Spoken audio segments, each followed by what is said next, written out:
Coefficient. तो देखिए temperature coefficient का मतलब यहाँ पर ये होता है, कल हमने देखा था कि प्रीवियस क्लासेस में कि जब किसी भी रिएक्शन का टेम्परेचर हम इंक्रीज करते हैं तो रेट इंक्रीज हो जाती है। अब रेट क्यों इंक्रीज होती है? क्योंकि रेट कांस्टेंट इंक्रीज हो जाता है। हमने देखा था कि टेम्परेचर को 10 केल्विन इंक्रीज करने पर रेट ऑफ रिएक्शन 2 से 3 गुना तक इंक्रीज हो जाती है। ऐसा इसलिए होता है क्योंकि रेट कांस्टेंट 2 से 3 गुना तक इंक्रीज हो जाता है। तो यानी कि 10 केल्विन टेम्परेचर के डिफरेंस पर जो रेट कांस्टेंट का रेशो होता है वो 2 से 3 होता है। यानी कि एक तो आपने मान लीजिए रेट कांस्टेंट निकाला 30 डिग्री पर और एक निकाला 40 डिग्री पर रेट कांस्टेंट। तो 40 डिग्री का रेट कांस्टेंट अपॉन 30 डिग्री का रेट कांस्टेंट, तो दोनों का जो रेशो आएगा वो क्या आएगा? 2 से 3 तक आता है। इसी रेशो को बोलते हैं टेम्परेचर कोफिशिएंट, यानी कि ratio of the rate constant with 10 degree Celsius और 10 केल्विन इंटरवल इन टेम्परेचर। समझ आ गई बात? इस रेशो का नाम है आपका टेम्परेचर कोफिशिएंट। देखिए देखो ratio of the rate constant,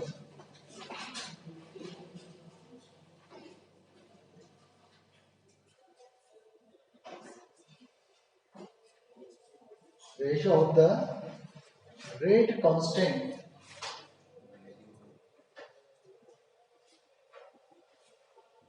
at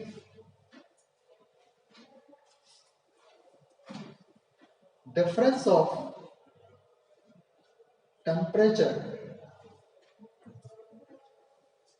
by 10 Kelvin is known as temperature coefficient. Is known as temperature coefficient. Is known as temperature coefficient. Clear? अब जरा इसको देखिए फॉर्मूले में कैसे लेंगे अपन? तो फॉर्मूले लेंगे अपन, मान लीजिए T प्लस 10 केल्विन पर रेट कांस्टेंट इतना है। अब इसको डिवाइड करेंगे T केल्विन के रेट कांस्टेंट से। KT क्या है? Rate constant eight T kelvin, और ये कितना है? Rate constant eight T plus 10 kelvin, यानी कि 10 केल्विन हमने बढ़ा दिया। ये जो वैल्यू आती है ना, ये आपकी 2 से 3 तक आती है, और इसी को बोलते हैं टेम्परेचर कोफिशिएंट। ये बोर्ड में भी बहुत बार पूछा जाता है कि टेम्परेचर कोफिशिएंट क्या है। अब जैसे सवाल है, देखिए लिखो temperature coefficient of A reaction is 2। Temperature coefficient of A reaction is 2।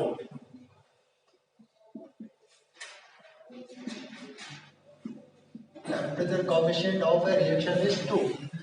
एक रिएक्शन का टेम्परेचर कोफिशिएंट क्या है? 2 है। देखो if temperature of this reaction increase, if temperature of this reaction increase from 10 degree Celsius to 30 degree Celsius, from 10 degree Celsius to 30 degree Celsius, देखो how many time rate of reaction will increase? ये पीछे बातें ना करें, ये बोले नहीं पीछे कोई। how many time rate of reaction will increase? ठीक है? अब देखो कैसे, देखो मान लीजिए कि 10 डिग्री सेल्सियस पर रेट ऑफ रिएक्शन R है, समझ में आ रहा है? अब टेम्परेचर कोफिशिएंट 2 है। अब 2 का मतलब ये है कि हर एक 10 डिग्री सेल्सियस के इंक्रीमेंट पर रेट कांस्टेंट यानी कि रेट दुगनी हो जाती है। अब आपने टेम्परेचर को 10 डिग्री से इंक्रीज करके 20 डिग्री सेल्सियस कर लिया, तो रेट R से बढ़ के क्या हो गए? 2R।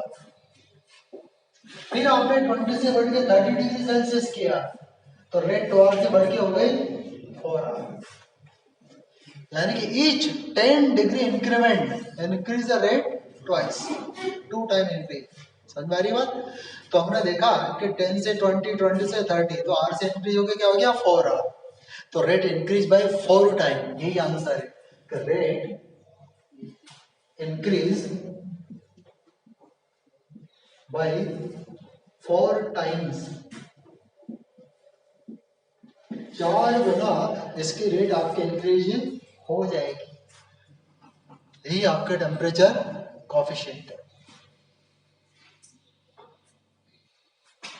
अब नेक्स्ट इंपॉर्टेंस क्या होता है एक्टिवेशन एनर्जी। देखो एक्टिवेशन एनर्जी की इंपॉर्टेंस क्या है, importance of the activation energy,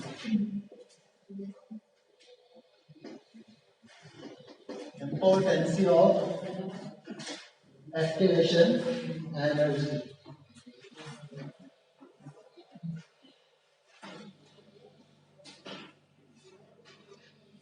ये पीछे कोई आवाज ना करे, ये बार बार कहना ना पड़े मुझे, वरना अगली बार बाहर निकाल दूंगा क्लास से।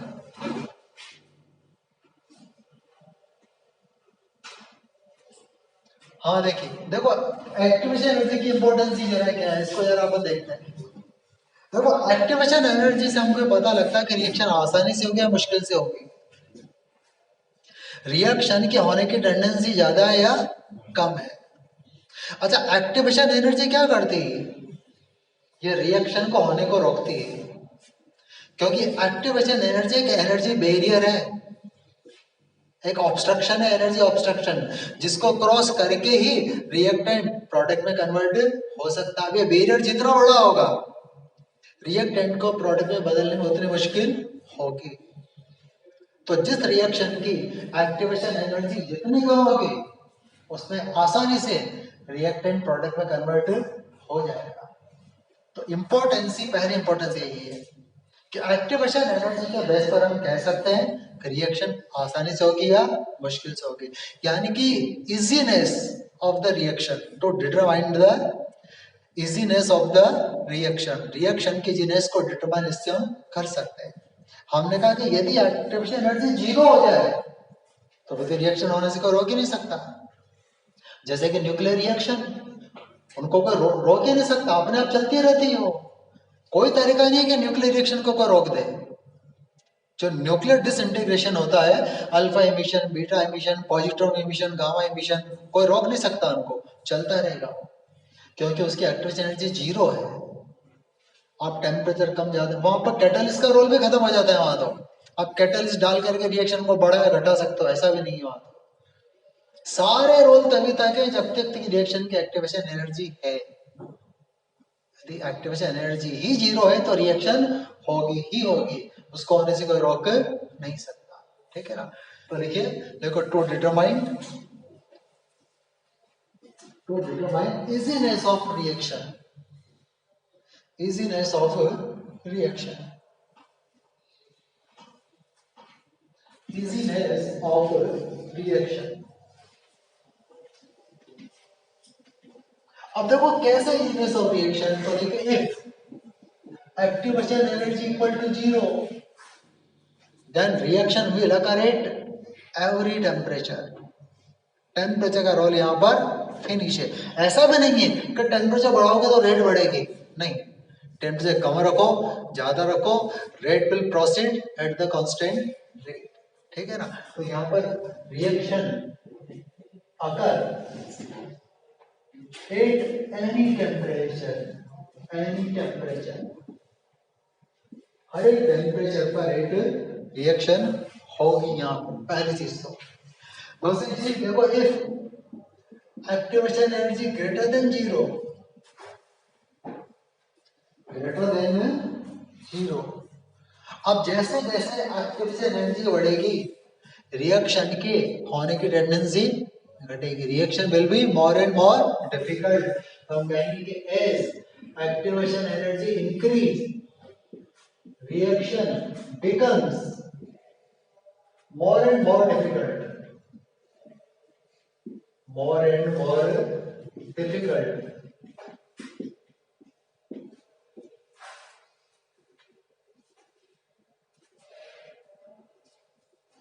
पहली चीज।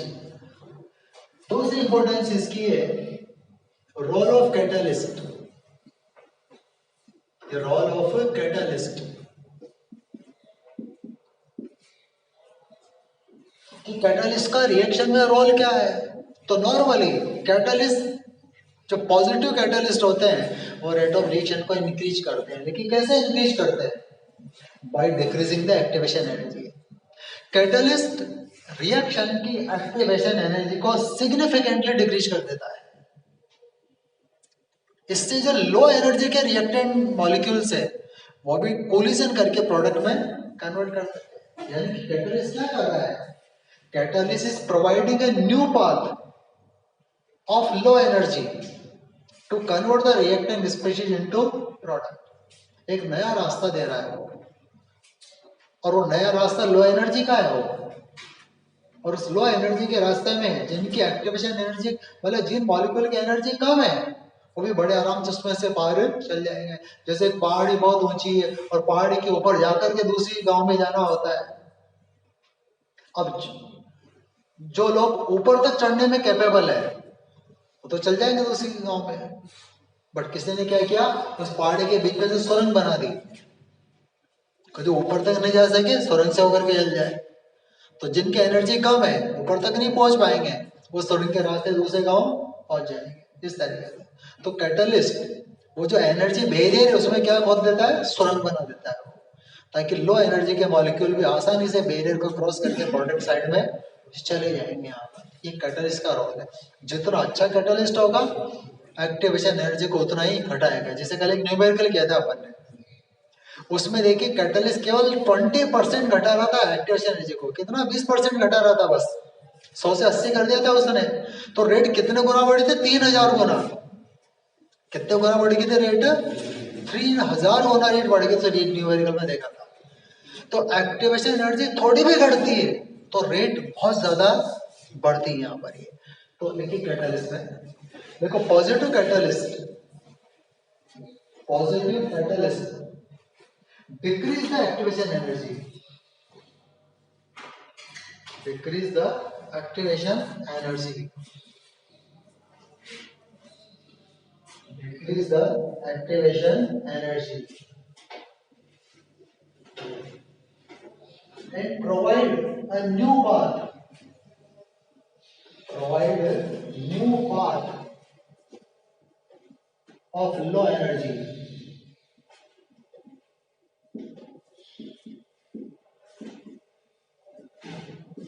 new path of low energy to convert the reactant into product.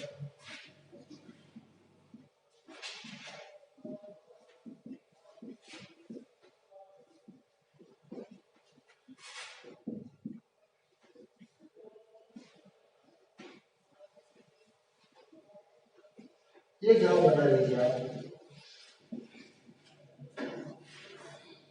देखो ग्राफ ने क्या कर रखा है, ये कैटलिस्ट के प्रेजेंस में एक्टिवेशन एनर्जी थोड़ी कम हो गई है ना, और ये जो प्लेन लाइन का ग्राफ है ये कैटलिस्ट की एब्सेंस में एक्टिवेशन एनर्जी है। यहाँ पर एक्टिवेशन एनर्जी घटा दी कैटलिस्ट।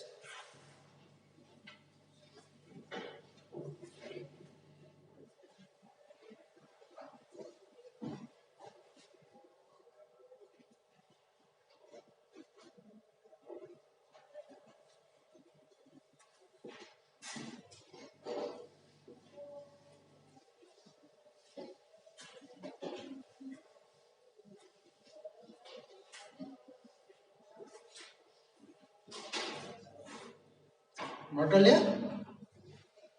नंबर 3 देखिए, टू डिटरमाइन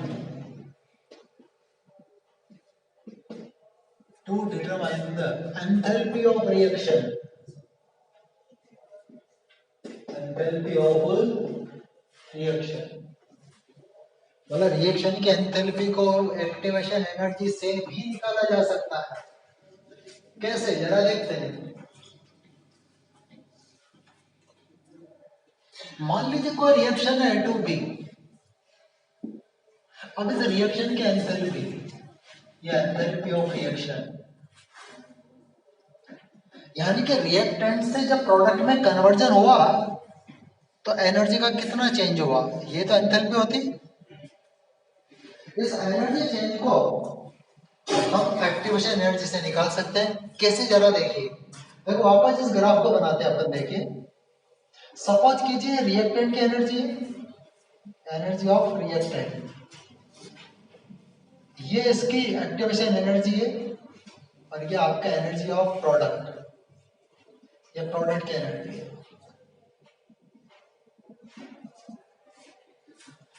ये जो एनर्जी है यहां से यहां तक की, ये activation energy of forward reaction. मैं इसको आर लिख देता हूं, आर रिएक्टेंट से।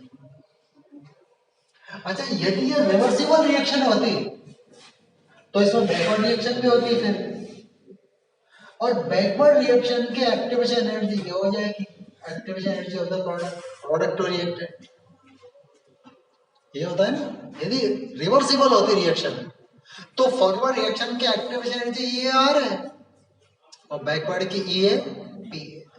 अब क्या इस एनर्जी से क्या हम एंथैल्पी ऑफ रिएक्शन निकाल सकते हैं? तो पहले इस ग्राफ से ये तो समझे कि रिएक्शन की एंथैल्पी है क्या। देखिए ये जो एनर्जी है ना यहां से यहां तक, जिसको हम कह रहे हैं कि एवरेज एनर्जी, ये वास्तव में एंथैल्पी ऑफ रिएक्टेंट है। पर एंथैल्पी क्या एनर्जी तो है। What is the enthalpy? Energy. जब एनर्जी का मेजरमेंट कांस्टेंट प्रेशर पर करते हैं तो एंथैल्पी हो जाती है, और जब कांस्टेंट वॉल्यूम पर करते हैं तो इंटरनल एनर्जी हो जाती है। यदि कोई रिएक्शन ओपन कंटेनर में हो रही है तो वो एंथैल्पी, उसका एनर्जी चेंज एंथैल्पी, और यदि कोई रिएक्शन क्लोज कंटेनर में हो रही है तो उसका एनर्जी चेंज इंटरनल एनर्जी। समझ में आ रही है ना बात? इस तरीके। तो यहाँ पर ये जो रिएक्टेंट की जो एनर्जी है ना यहां से यहाँ तक की, ये वास्तव में क्या है, रिएक्टेंट की एंथैल्पी। इसी तरीके से ये जो एनर्जी यहां से यहां तक है, ये आपके प्रोडक्ट की एंथैल्पी डेल्टा एच पी। अब 11th क्लास में आपने पढ़ा है एंथैल्पी ऑफ रिएक्शन। जरा देखिए कि एंथैल्पी ऑफ रिएक्शन पढ़ा है। उस एंथैल्पी ऑफ रिएक्शन में पहला फॉर्मूला आपने क्या देखा है कि total enthalpy of product minus total enthalpy of reactant, निकालते हो ना। अब ये जो ग्राफ आपके सामने बना हुआ है, इस ग्राफ से ये जो दोनों की एंथैल्पी का जो डिफरेंस है देखिए वो इतना आता है।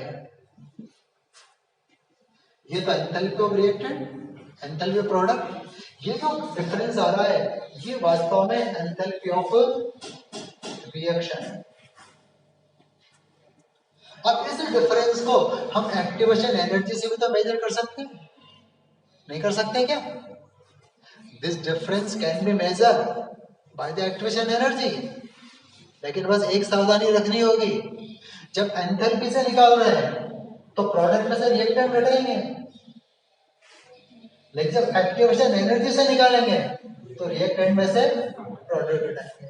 This difference can be calculated by, कैसे? Activation energy of reactant minus activation energy of product, यानी कि एक्टिवेशन एनर्जी के डिफरेंस से हम एंथैल्पी ऑफ रिएक्शन को भी कैलकुलेट कर सकते हैं। और इसमें बहुत सारे मल्टीपल कंसेप्ट क्वेश्चन बनते हैं। लोग क्या करते हैं कि एक्टिवेशन एनर्जी दे देते हैं, डिफरेंस आप डेल्टा एच निकालते हो, और डेल्टा एच का 11th क्लास में थर्मोडायनेमिक्स में बहुत यूज होता है कि डेल्टा एच के हेल्प से बहुत सारी चीजें हम निकाल लेते हैं। तो यहाँ पर मल्टीपल कंसेप्ट क्वेश्चन बन जाता है। एक्टिवेशन एनर्जी के डेटा को यूज में लेकर के एडवांस लेवल में बहुत अच्छे क्वेश्चन यहाँ पर फ्रेम होते हैं। ठीक है। अच्छा, छोटे क्वेश्चन भी होते हैं, बड़े क्वेश्चन भी होते हैं वहाँ पर जो है। अब जैसे एक छोटा सा एक सवाल मैं यहाँ पर इसको कराता हूँ, देखिए न्यूमेरिकल लिखिए।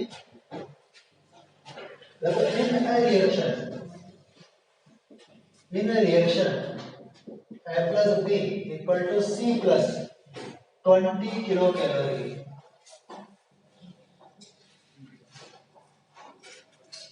If activation energy of forward reaction is 40 kilo calorie.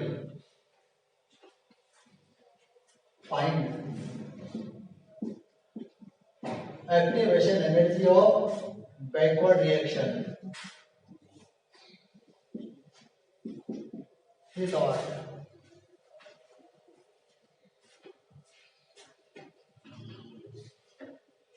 अब देखो एग्जामिनेशन में मिस्टेक कहाँ होती है उसको देखते हैं। अब ये जो रिएक्शन आपको दी ये गिवन है, इस रिएक्शन की डाटा को देखकर पहले तो ये पता लगा है कि एक्सोथर्मिक है एंडोथर्मिक है। तो एक्सोथर्मिक है क्योंकि हीट निकल रही है, हीट निकल रही है। और एक्सोथर्मिक रिएक्शन में एंथैल्पी चेंज क्या होता है? नेगेटिव।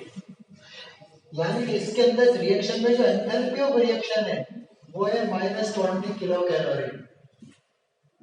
अब मेरे एग्जाम में भूल क्या हो जाती है, इस 20 को प्लस में लिख लेते हैं हम, क्योंकि प्लस लगा के लिखा हुआ है ना।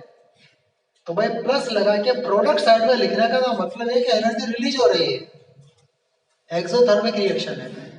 और एक्सोथर्मिक रिएक्शन का मतलब है कि एंथैल्पी चेंज नेगेटिव है। एक तो मिस्टेक हो जाती है एग्जामिनेशन में, समझ आ गई बात ये। अब इसके बाद एंथैल्पी ऑफ रिएक्शन वो होगी आपकी enthalpy of activation energy of reactant minus activation energy of product. अब ये जो रिएक्शन की एंथैल्पी है ना, ये रखोगे -20। फॉरवर्ड रिएक्शन की दे रखी आपको 40 और बैकवर्ड ये बची एक्टिवेशन एनर्जी। यहाँ पर activation energy of the backward reaction क्या हो जाएगी? 60 किलो कैलोरी। यही आंसर है, यही आंसर है। समझ में आ गई? तो ये आपकी एक्टिवेशन एनर्जी फिनिश हो जाता है। अब एक लास्ट में एक छोटी सी टर्म और बची हुई है, collision theory of reaction. Collision theory of reaction. Collision theory of reaction, reaction की कोलिजन थ्योरी। देखो कोलिजन की थ्योरी को हम थोड़ा सा प्रीवियस लेक्चर में डिस्कस कर चुके हैं, बस यहां पर एक टर्म और इसमें ऐड हो जाएगी। देखो रिएक्टेंट को प्रोडक्ट में कन्वर्ट होने के लिए 3 फेजेस से गुजरना होता है, 3 सर्कमस्टांसेस से गुजरना होता है। नंबर 1, उनमें कोलिजन होना चाहिए, there should be collide. Number 2, collision के दौरान रिएक्टिंग स्पीशीज एक्टिव होनी चाहिए। एक्टिव स्पीशीज वो होती है जिसकी एनर्जी उस रिएक्शन के एनर्जी के बराबर या उससे ज्यादा हो। दो तो पहले भी डिस्कस कर चुके हैं। तीसरी एक चीज और यहाँ इंट्रोड्यूस होती है, और वो थर्ड चीज यहाँ पर होती है डायरेक्शन। कोलिजन प्रॉपर डायरेक्शन में होनी चाहिए। जब रिएक्टिंग स्पीशीज सिंपल होती है तो वह डायरेक्शन वाली टर्म नेग्लिजेंट हो जाती है, उसके कोई इंपॉर्टेंस नहीं है। जैसे मान लीजिए रिएक्शन आपकी हो रही है H2 और I2 में, अब H2 I2 के मॉलिक्यूल किसी भी डायरेक्शन से टकरा है, प्रोडक्ट बना ही नहीं। हर यदि ये मॉलिक्यूल 100% एक्टिव है तो हर टक्कर इसको प्रोडक्ट में बदल देगी, सिंपल मॉलिक्यूल है, यह डायरेक्शन वाला फैक्टर काम नहीं करेगा। हाँ, लेकिन जैसे कि कोई कॉम्प्लिकेटेड मॉलिक्यूल है अपन, जैसे कि टर्शी ब्यूटाइल क्लोराइड, इसकी न्यूक्लियोफिलिक सब्स्टिट्यूशन रिएक्शन करा है, डायरेक्शन काम करेगी। यहाँ पर इस रिएक्टेंट का जो एक्टिव पार्ट है वो खाली कार्बन क्लोरीन बॉन्ड है बस। जब तक ये न्यूक्लियोफाइल इससे नहीं टकराएगा रिएक्शन नहीं होगी। इसमें कार्बन तो बहुत सारे हैं, 4 कार्बन है, लेकिन इनमें से किसी एक कार्बन से यदि न्यूक्लियोफाइल टकराएगा तो प्रोडक्ट नहीं बनेगा। प्रोडक्ट तभी बनेगा जब इसकी टक्कर किससे हो? इस कार्बन से। तो जैसे जैसे मॉलिक्यूल का स्ट्रक्चरल कॉम्प्लिकेशन इंक्रीज होता है वैसे वैसे डायरेक्शन वाला फैक्टर इंपॉर्टेंट होता चला जाता है। मॉलिक्यूल जितने सिंपल होंगे डायरेक्शन वाले फैक्टर की जरूरत वहां नहीं रहती। जैसे कि इसमें डायरेक्शन की कोई जरूरत ही नहीं, बस H2 I2 टकराना चाहिए। हाँ, H2 टकराएगा तो कुछ नहीं होगा, I2 टकराएगा तो कुछ नहीं होगा, इनएक्टिव H2 से एक्टिव I2 टकराएगा तो कुछ नहीं होगा, इनएक्टिव I2 से एक्टिव H2 टकराएगा तो भी नहीं होगा। दोनों एक्टिव टकराएंगे, हर एक टक्कर इसको प्रोडक्ट में बदल देगी। बट यहाँ ऐसा नहीं है, यहाँ दोनों एक्टिव है तो भी हर एक टक्कर इसका प्रोडक्ट में नहीं बदलेगी। केवल वही टक्कर प्रोडक्ट में बदलेगी जिसमें न्यूक्लियोफाइल वहां अटैक करेगा या इसको अटैक करना चाहिए। समझ आ रही है बात? तो एक चीज और ऐड हो जाती है और हो जाती है आपके डायरेक्शन कि collision should be in the proper direction, proper orientation. और ये आपकी कोलिजन थ्योरी। तीन बात इसके अंदर है। नंबर 1 देखिए,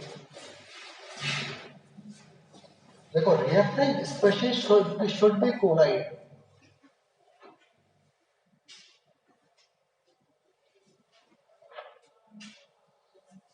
Reacting species should be collide. Number 1. Number 2. During the collision,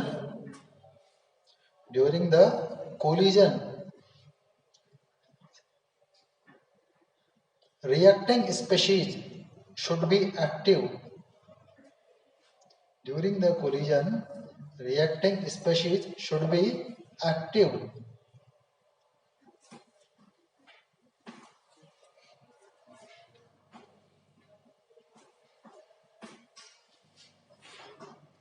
अब एक्टिव का मतलब समझ गए होंगे आप, कैरोजेशन यहाँ पर बात समझ में आ गया। ये है, चलो आगे देखिए। नंबर 3, देखो reacting species should be collide in proper direction और orientation. Reacting species should be collide in proper direction और ओरिएंटेशन। डायरेक्शन और ओरिएंटेशन, या तो प्रॉपर डायरेक्शन में या ओरिएंटेशन में कोलिजन होना चाहिए। समझ में आ गई बात? अब देखो डायरेक्शन वाला फैक्टर कैसे है, एक एग्जांपल से समझते हैं इसको। देखो जैसे मान लीजिए रिएक्शन होती है कि 2NO2, अब इसके रिएक्शन से बनता है आपका N2O4। अब देखो NO2 का स्ट्रक्चर कुछ ऐसा होता है, ये NO2 का स्ट्रक्चर है। अब इसका एक मॉलिक्यूल और ये इसका दूसरा मॉलिक्यूल, ठीक है। अब दोनों की रिएक्शन होती है, मतलब रिएक्शन होती क्यों, इसका भी कॉज ज्यादा देख लेते हैं। इन दोनों नाइट्रोजन के पास एक होता है अनपेयर्ड इलेक्ट्रॉन जो पेयर होने की टेंडेंसी रखता है। अब जब ये दोनों मॉलिक्यूल टकराएंगे, अब टक्कर इस डायरेक्शन में होनी चाहिए कि एन इसका एन इसके एन से टकराए, तो क्या होगा कि दोनों अनपेयर्ड इलेक्ट्रॉन में पेयरिंग हो जाएगी, सिंगल बॉन्ड फॉर्मेशन हो जाएगा और आपके प्रोडक्ट बन जाएगा। तो डायरेक्शन ऑफ कोलिजन क्या होना चाहिए कि N of the one molecule should collide to nitrogen of the other molecule. तो ये अब इसका एन इसके ओ से टकराएगा तो प्रोडक्ट नहीं बनाएगा। तो यहाँ पर कोलिजन होना चाहिए, कोलिजन के द्वारा मॉलिक्यूल एक्टिव होना चाहिए और कोलिजन प्रॉपर डायरेक्शन में होना चाहिए। तो हम कह सकते हैं कि nitrogen of one molecule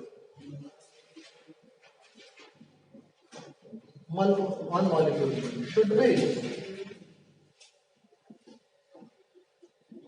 collide with nitrogen of other molecule.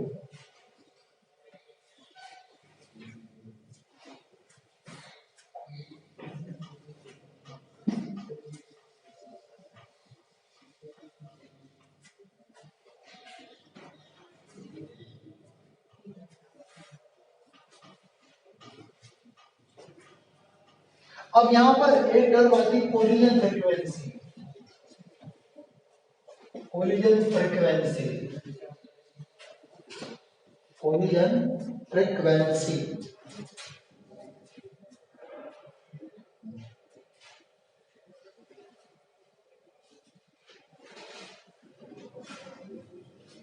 तो देखिए 1 सेकंड में यूनिट वॉल्यूम के अंदर जितने कोलिजन्स होती है, जितनी टक्करें होती है, हम उसको बोलते हैं collision frequency. In the 1 second in unit volume, total number of collisions is known as collision frequency। समझ में आ गया? जैसे 1 लीटर गैस है तो 1 सेकंड में कितने कोलिजन करेगी, कितने टक्करें करेंगे, हम इसी को कहेंगे कोलिजन फ्रीक्वेंसी, जिसको हम ए लिखते हैं ना, ए, वो कोलिजन फ्रीक्वेंसी होती है। लिखिए, देखो number of collision in 1 second,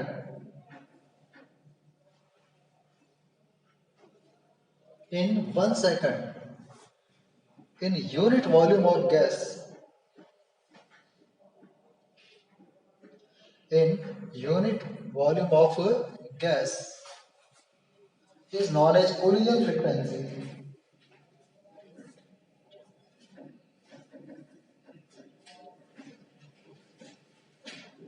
और इसी को बोलते हैं ए, इसका सिंबल क्या होता है? अब तो रेट कांस्टेंट है, अब वो 3 चीजों पर डिपेंड करने लगेगा आपके, 1 कोलिजन फ्रीक्वेंसी के ऊपर, 2 फ्रैक्शन ऑफ एक्टिव मॉलिक्यूल के ऊपर, और 3 डायरेक्शन फैक्टर के ऊपर। तीसरा फ्रैक्शन क्या होगा? डायरेक्शन फैक्टर के ऊपर। तो रेट कांस्टेंट देखिए यहां पर, देखो rate constant is the function of 3 factors। 3 factor का फंक्शन हो गया। एक कोलिजन फ्रीक्वेंसी, कोलिजन फ्रीक्वेंसी एक, दूसरा फ्रैक्शन ऑफ एक्टिव स्पीशीज,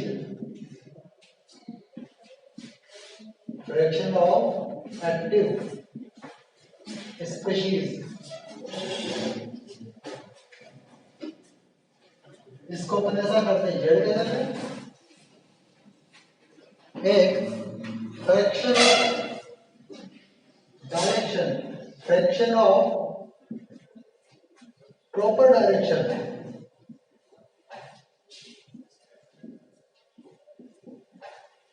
इसको कर देते अपन एक्स। तो ऐसे में आपको रेट कांस्टेंट होगा ना, रेट कांस्टेंट,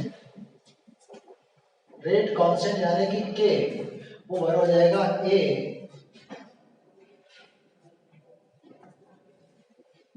ये एक्टिव स्पीशीज को आप ऐसे लिख लीजिए, e की power minus e upon R, ऐसे लिख लीजिए इसको, है ना। इसका भी अपना एक फॉर्मूला होता है, उस पर नहीं जाना अपन को, है ना, वो बस खाली थ्योरेटिकल एस्पेक्ट में नहीं है, इसका कोई मैथमेटिकल एस्पेक्ट हमारे में काम का नहीं है। हाँ, तो ए एक्स e की power minus e upon R, ये रेट कांस्टेंट का नया बात। अब इसमें जो सिंपल मॉलिक्यूल्स होते हैं ना, उसके लिए x की वैल्यू बदल जाती है। देखिए, फॉर सिंपल मॉलिक्यूल्स, फॉर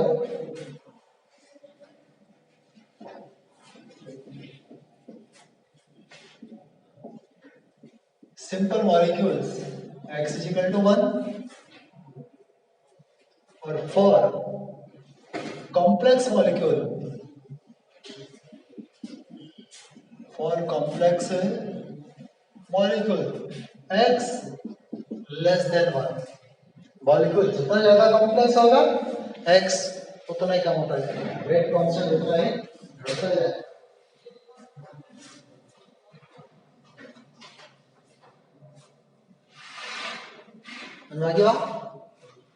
यही आपके collision theory of rate of reaction. देखो आपके एनसीईआरटी में एक टर्म और दी हुई है, मैक्सवेल बोल्ट्जमान एनर्जी डिस्ट्रीब्यूशन का, थोड़ा उसको भी समझ देता हूं मैं। देखो मैक्सवेल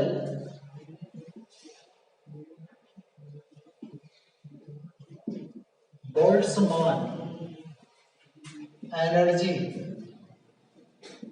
डिस्ट्रीब्यूशन का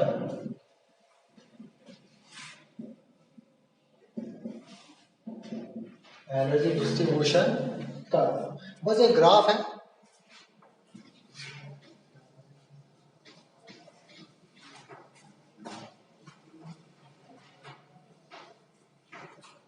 देखो हमने देखा कि रिएक्शन का टेम्परेचर 10 केल्विन इंक्रीज करने पर रेट ऑफ रिएक्शन 2 से 3 गुना बढ़ जाती है, क्योंकि रेट कांस्टेंट 2 से 3 गुना बढ़ जाता है,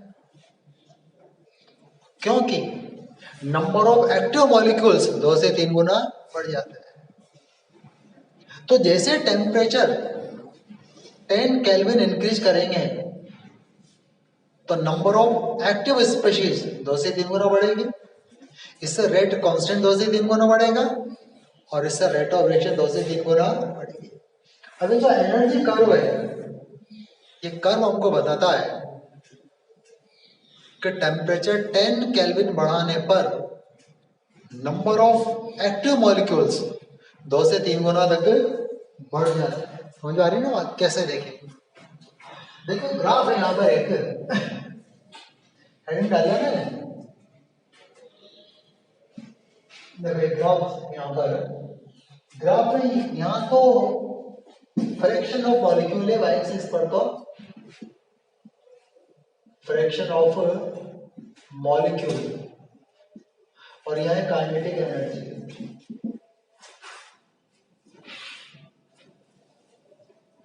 क्या होता है देखिए, किसी क्लोज कंटेनर में, एक कंटेनर है क्लोज है, उसमें तो गैस भरी हुई है, मान लीजिए गैस के इसमें 1000 मॉलिक्यूल्स है, गैस के मॉलिक्यूल तो बहुत सारे होते हैं, अज्यूम करो कुछ बहुत सारे मॉलिक्यूल्स है गैस के, और किसी पर्टिकुलर टेम्परेचर टी पर, टी टेम्परेचर के ऊपर, क्या सभी मॉलिक्यूल की काइनेटिक एनर्जी सेम होगी क्या? बताओ, तो इससे बड़ा होगा ना केटीजी, ऐसा नहीं बड़ा फिजिक्स में है। अच्छा अभी चालू नहीं हुआ काइनेटिक थ्योरी ऑफ गैस, आज आएगा अभी नहीं, 11 में था ना ये तो, अच्छा 11 में हुआ नहीं है अभी, अच्छा ठीक चलो। हाँ तो मेरा सवाल ये है, क्या किसी पर्टिकुलर टेम्परेचर पर इन सभी मॉलिक्यूल की काइनेटिक एनर्जी सेम होगी? मैंने टेम्परेचर लिया 25 डिग्री लिया, मान लो टेम्परेचर 25 डिग्री, और ये गैस भरी हुई, सॉलिड नहीं है, लिक्विड है, गैस है, तो गैस के हर एक मॉलिक्यूल की काइनेटिक एनर्जी सेम होगी क्या 25 डिग्री पर, या अलग अलग होगी?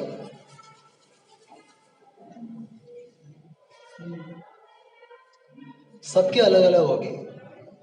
क्यों अलग अलग होगी? क्योंकि गैसेस मॉलिक्यूल में रैंडम मोशन होता है, सारे मॉलिक्यूल एक स्पीड से मूव नहीं करेंगे, वो मास तो सबका सेम है, बट कोई किस स्पीड से इधर जा रहा है, कोई उधर जा रहा है, कोई इधर जा रहा है, सबकी स्पीड अलग है, डायरेक्शन भी अलग है, तो एवरेज काइनेटिक एनर्जी तो फिक्स होगी, लेकिन पर्टिकुलर हर एक गैसेस मॉलिक्यूल की काइनेटिक एनर्जी बाकी दूसरे से अलग होगी। यदि इसमें गैस के 1,00,000 मॉलिक्यूल है तो 1,00,000 की अलग अलग होगी, रेंडमली किसी दो की बराबर हो भी सकती है, नहीं भी हो सकती, हम यूं मान के चले कि सबकी काइनेटिक एनर्जी अलग अलग होगी किसी पर्टिकुलर टेम्परेचर पर। अब किसी पर्टिकुलर टेम्परेचर पर जीरो काइनेटिक एनर्जी का फ्रैक्शन तो जीरो होगा भाई, कोई मॉलिक्यूल ऐसा है कि जो रुका हुआ रहेगा गैस का, जो मूव नहीं करेगा, ऐसा होगा क्या? नहीं होगा ना। अगर काइनेटिक एनर्जी थोड़ी सी बढ़ेगी उसका कुछ फ्रैक्शन भी बढ़ेगा, और किसी पर्टिकुलर टेम्परेचर के ऊपर एक खास फ्रैक्शन, एक खास काइनेटिक एनर्जी का फ्रैक्शन सबसे ज्यादा हो जाएगा। पर्टिकुलर टेम्परेचर के ऊपर एक खास काइनेटिक एनर्जी के मॉलिक्यूल का फ्रैक्शन सबसे ज्यादा होगा, लो काइनेटिक एनर्जी का फ्रैक्शन भी कम होगा, ठीक है ना, और एक पर्टिकुलर काइनेटिक एनर्जी, क्योंकि क्या होता है कि 25 डिग्री पर मान लीजिए सारे मॉलिक्यूल की average kinetic energy 200 kilo joule है, 200 एवरेज है ये। तो 200 के आसपास की वैल्यू सबसे ज्यादा होगी काइनेटिक एनर्जी की, क्योंकि टेम्परेचर फिक्स है ना, और फिक्स टेम्परेचर पर एवरेज काइनेटिक एनर्जी फिक्स होती है। तो ज्यादातर मॉलिक्यूल 200 के आसपास के होंगे, इससे कम वाले मॉलिक्यूल का फ्रैक्शन भी घटेगा और ज्यादा वाले मॉलिक्यूल का फ्रैक्शन भी घटता चला जाएगा। तो ये ग्राफ कुछ इस तरीके से बनता है, इंफ्रारेड पे जाकर के टच करता है। ये ग्राफ मान लीजिए टी केल्विन पर या 25 डिग्री सेल्सियस के ऊपर है। अब टेम्परेचर बढ़ाते हैं, 10 केल्विन टेम्परेचर बढ़ाते हैं, 10 केल्विन टेम्परेचर इंक्रीज करते हैं। अगला ग्राफ है आपके देखिए T प्लस 10 केल्विन पर, तो उसका जो ग्राफ होता है ना मैक्सवेल डिस्ट्रीब्यूशन के अकॉर्डिंग इस तरीके से होता है। यानी कि अब जिन मॉलिक्यूल की काइनेटिक एनर्जी हायर है,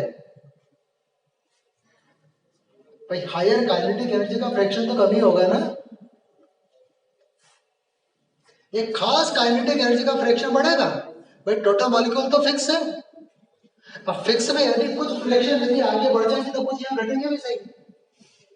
भाई 1 लाख मॉलिक्यूल है टोटल, ये 100 मॉलिक्यूल है, और 100 में मान लीजिए इसका इतना फ्रैक्शन है, 100 में से 50 मॉलिक्यूल अभी इस काइनेटिक एनर्जी के इसके आसपास के। अब आपने टेम्परेचर 10 केल्विन बढ़ा दिया, 10 केल्विन बढ़ाने पर क्या हुआ कि 100 में से कुछ उन मॉलिक्यूल का नंबर बढ़ गया जिनकी काइनेटिक एनर्जी हायर है, फ्रैक्शन बढ़ गया। तो यहाँ तो फ्रैक्शन घटेगा ना, क्योंकि टोटल नंबर तो 100 का 100 ही है। अब 100 में से कुछ इधर बढ़ा दोगे तो इधर घटाना पड़ेगा फ्रैक्शन। ये इधर तो काइनेटिक एनर्जी बढ़ रही है, उधर क्या बढ़ रहा है, फ्रैक्शन बढ़ रहा है। नंबर तो पूरा 100 रखना है आपको। तो यहाँ पर जरा देखो, जो हायर काइनेटिक एनर्जी, हायर क्यों, क्योंकि हायर एनर्जी के पास एक्टिवेशन एनर्जी होती है, वही टकरा करके प्रोडक्ट में बदलते हैं। मान लीजिए ये उस रिएक्शन की एक्टिवेशन एनर्जी, मान लीजिए एक्टिवेशन एनर्जी, तो क्या हो रहा है कि ये ग्राफ है T प्लस 10 डिग्री सेल्सियस पर है, ये नीचे वाला ग्राफ डॉटेड लाइन वाला ग्राफ। तो जब टेम्परेचर T था तो हायर एनर्जी के मॉलिक्यूल, वो मॉलिक्यूल जिनकी एक्टिवेशन एनर्जी ज्यादा थी वो इतने थे, उनका फ्रैक्शन इतना था। ठीक, जब टेम्परेचर आपने T प्लस 10 कर दिया तो वो मॉलिक्यूल जिनकी एक्टिवेशन एनर्जी, जिनकी एनर्जी एक्टिवेशन एनर्जी से ज्यादा है, उनका फ्रैक्शन बढ़ गया ना, ये दोगुना हो गया पहले से। कितना हो गया, डबल हो गया। यानी कि पहले से एरिया के अंदर जो जो फ्रैक्शन आ रहा था वो कोलाइड करके प्रोडक्ट में बदल रहा था। अब इस एरिया के बाद जो डॉटेड वाला एरिया है उसका मॉलिक्यूल भी टक्कर करके प्रोडक्ट में बदलेगा।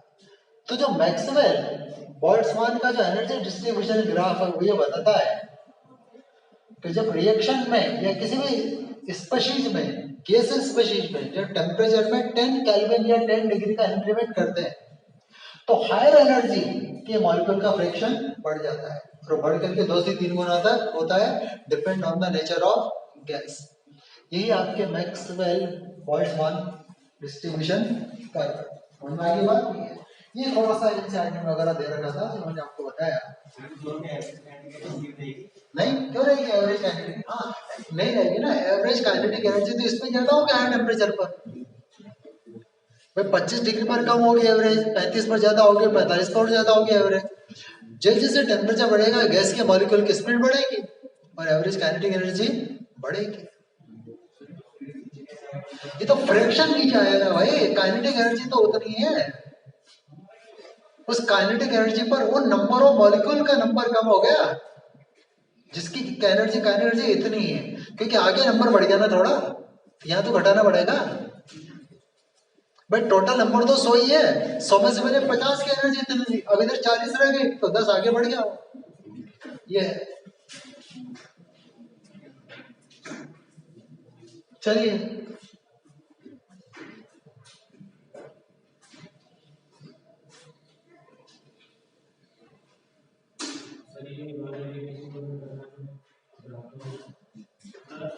एक मिनट।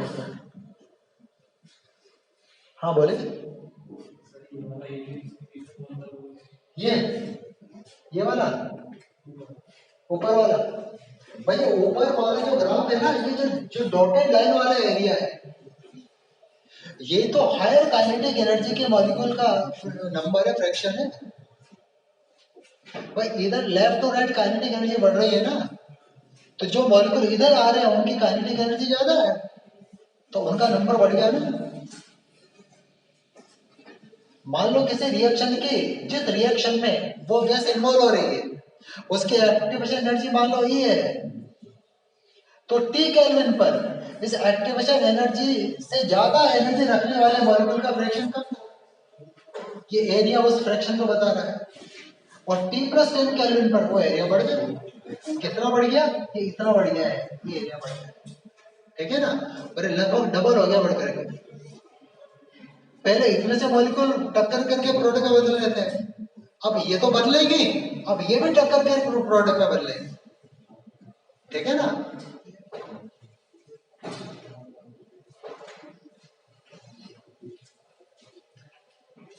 ये आपके यहाँ पर चैप्टर फिनिश हो जाता है।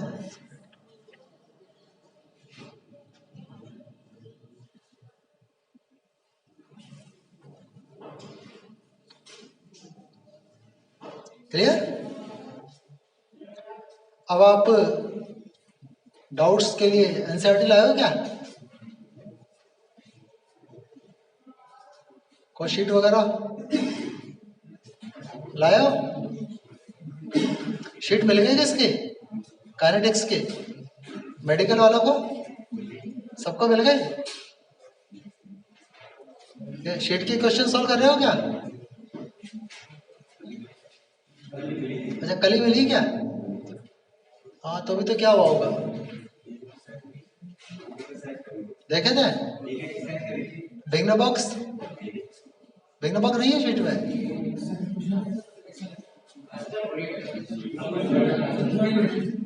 अच्छा बिगनर बॉक्स क्या? बिगनर बॉक्स में थ्योरी के भीतर है। ठीक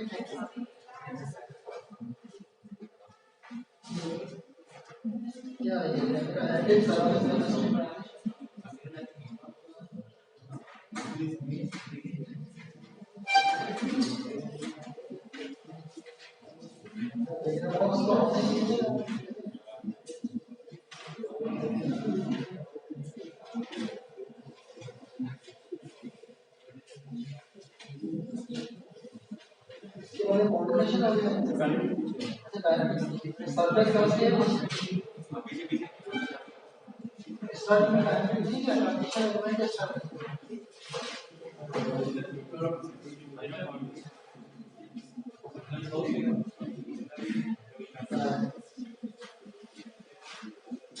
भैया आप ऐसा कीजिए, एनसीईआरटी करो अच्छी तरह से,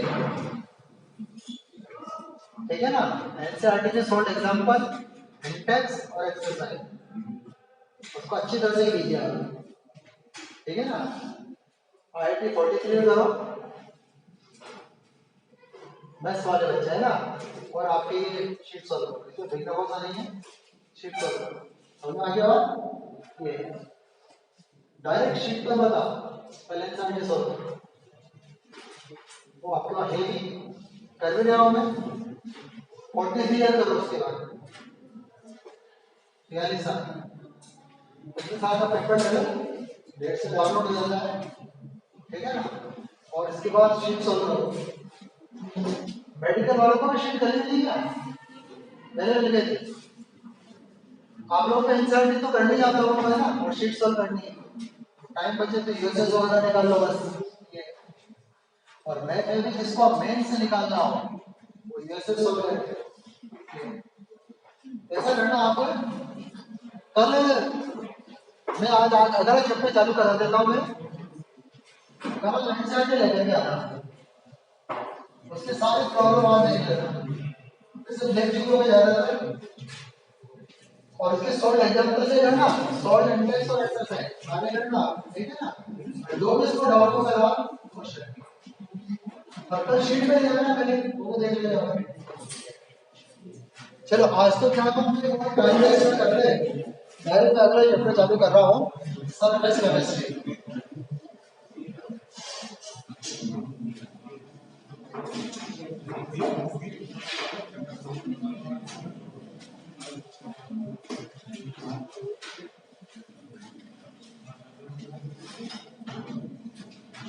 हाँ जरा देखिए, आज मैं नेक्स्ट चैप्टर चालू कर रहा हूँ, सरफेस केमिस्ट्री।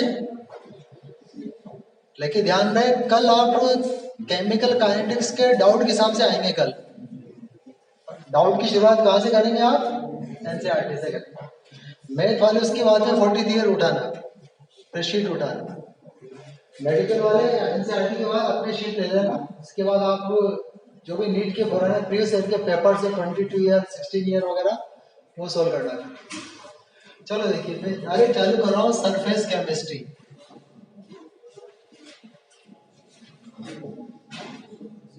सरफेस केमिस्ट्री तो सबसे पहले बात करेंगे surface. What is the surface?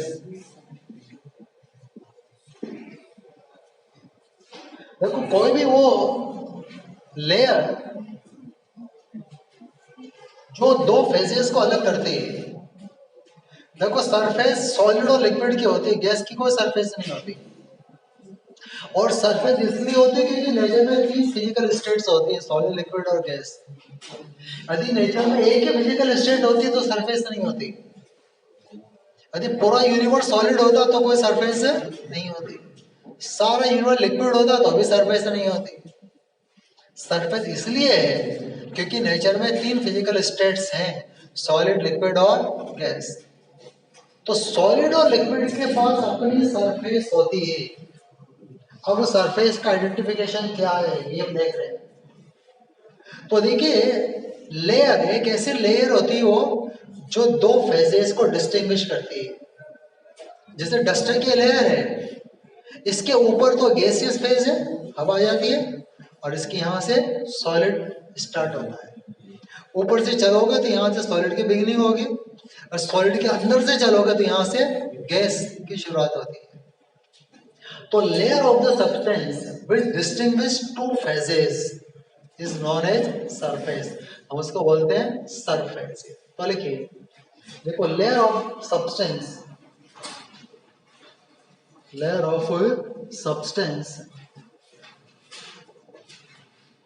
which distinguish two phases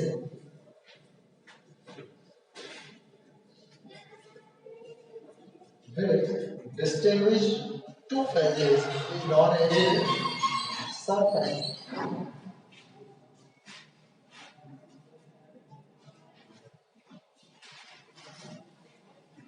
आगे बात। और तो सरफेस देखिए केवल सॉलिड और लिक्विड ही सरफेस रखते हैं। देखिए only solid and liquids, solids and liquid have surface.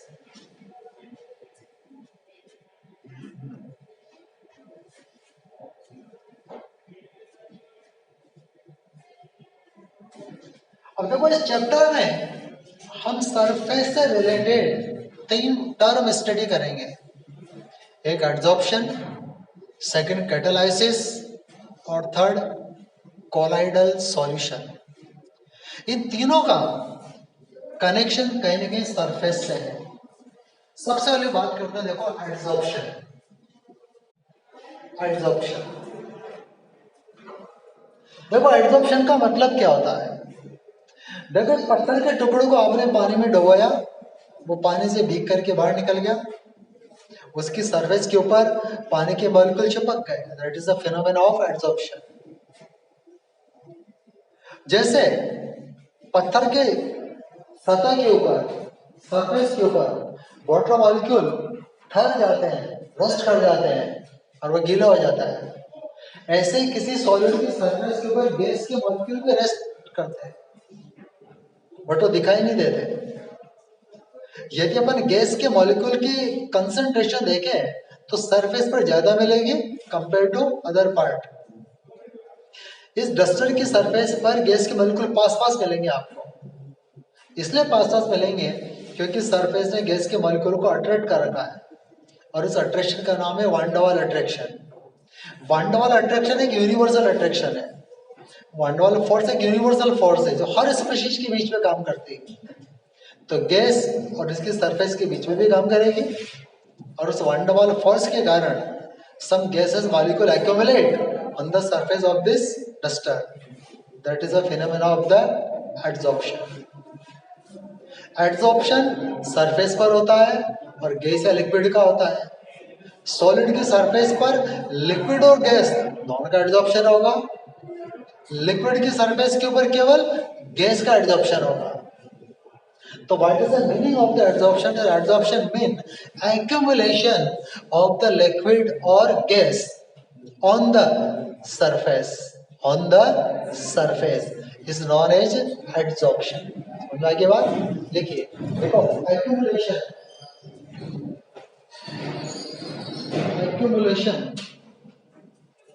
of liquid and gases, of liquids and gases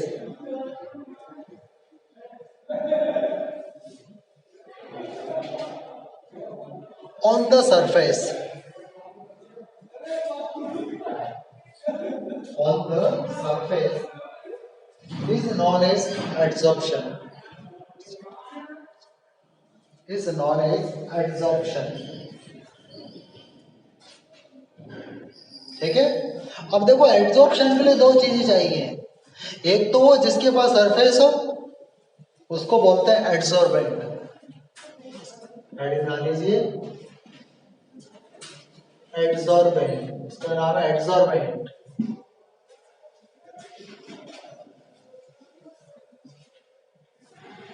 तो देखो कोई भी वो सब्सटेंस जिसके पास सरफेस है, any substance which has surface on which adsorption can occur.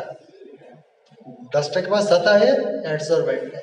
पानी के पास सतह है, एड्सॉर्बेंट है। Any substance which has surface, हम उसको क्या बोलेंगे? हम adsorbent.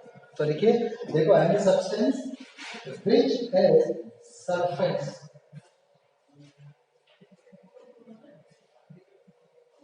is known as adsorbent. Known as adsorbent. अब एड्सॉर्बेंट है तो साथ में एड्सॉर्बेट भी होगा। एड्सॉर्बेट, देखिए एड्सॉर्बेट। अब देखो एड्सॉर्बेट का मतलब होता है कोई भी सॉलिड, कोई भी गैस या लिक्विड, कोई भी गैस या लिक्विड जिसका एड्सॉर्प्शन होता है। जैसे इसके ऊपर पानी का एड्सॉर्प्शन हो गया तो वाटर क्या होगा? एड्सॉर्बेंट। एनी गैस और liquid which get adsorbed on the surface is known as adsorbent. लिखिए, देखो एनी गैस और liquid,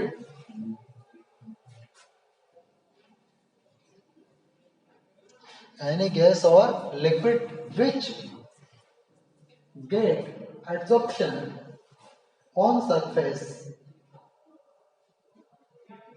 is known as adsorbent.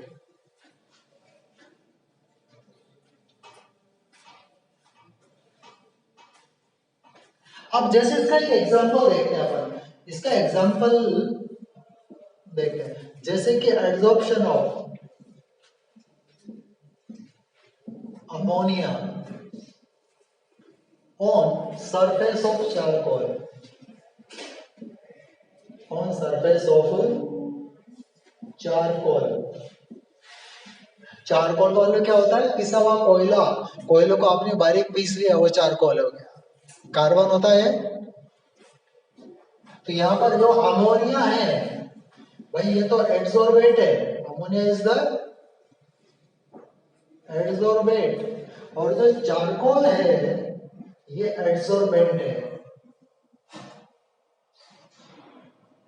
Charcoal is the adsorbent.